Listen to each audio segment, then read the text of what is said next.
really need Gabriel Landeskog. I think they definitely need him around. And I'm certainly glad he's around the club, which he is. Yep.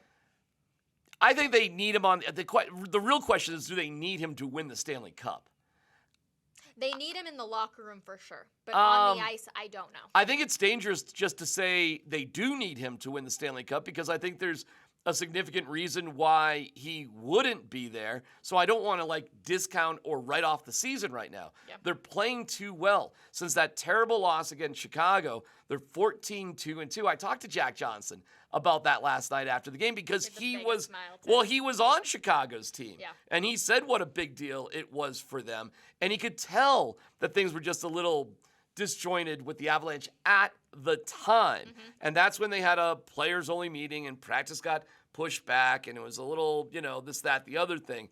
And you could really say that that was a turning point. I think another turning point was the overtime loss to Tampa just a few days ago.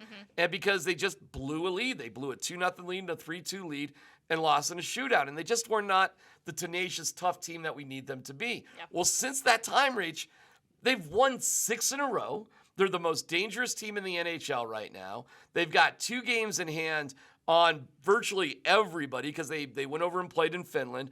And they have another game at the end of the season nobody has because there was a water main break in Nashville that canceled the game. Yep. So they travel all the way to Nashville only to get the game canceled.